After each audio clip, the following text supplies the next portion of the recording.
하야방송 뉴스입니다. 예정 통합 서울 강남노회장이 노회 정기회 석상에서 총회 재판국의 판결이 자신의 뜻대로 나오지 않자 로비에 의해 재판을 뒤집었다고 발언해 논란이 되고 있습니다. 지난 4월 9일 서울 강남노회는 제64회 정기회를 수서교회에서 개최했습니다.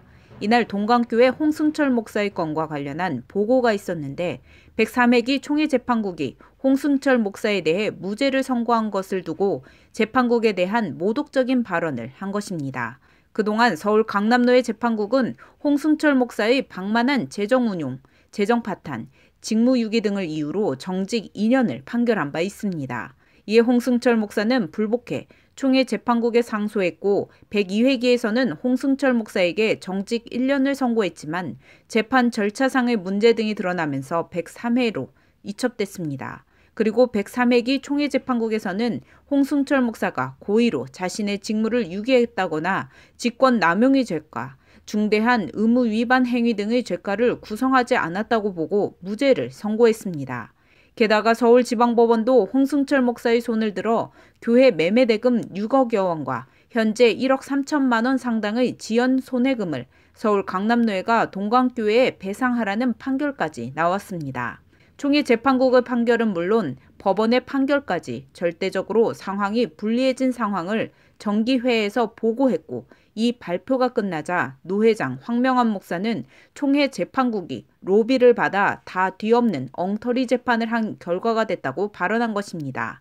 그러자 강흥구 총회 재판국장은 노회장의 발언에 대해 103회기 재판국원들은 식사 한 끼 안 먹었다며 재판국을 모독한 것에 대해 사과하지 않으면 고소하겠다고 강력하게 항의했습니다. 정기회에 참석한 한 노회원도 자신들에게 유리한 재판 결과가 나왔을 때는 그럼 본인들이 재판국에 로비를 했다고 이야기하는 것이냐며 지적했습니다.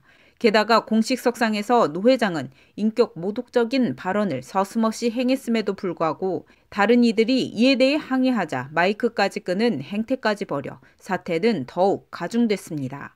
이 같은 노 회장의 행태에 일각에서는 법원의 판결에 존중하고 겸허히 받아들이기는커녕 남탓 혹은 인신 공격적 발언은 목회자로서 있을 수 없는 일이라며 비판의 목소리가 거세게 일고 있습니다. 사실 그동안 서울 강남노회는 초법적 행위를 벌이며 교회의 갈등을 증폭시킨 일들이 있었습니다. 대표적으로는 서울교회 사건으로 박노철 목사가 법원으로부터 위임 목사 직무정지를 당하자 졸속으로 대리당회장을 세운 것입니다. 하지만 법원에서는 절차상의 문제를 들어 이를 인정하지 않고 변호사를 당회장 직무대행자로 세운 상태입니다.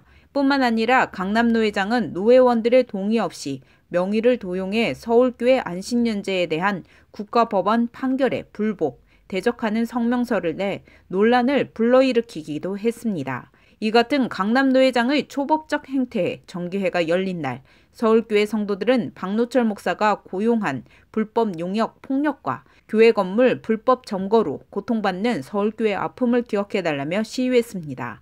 그러나 성도들의 아픔과 시위에도 아랑곳하지 않고 서울 강남노회는 직무정지당한 박노철 목사를 총대로 파송 결정해 더욱 논란이 되고 있습니다. 하야방송 뉴스 전민주 기자입니다.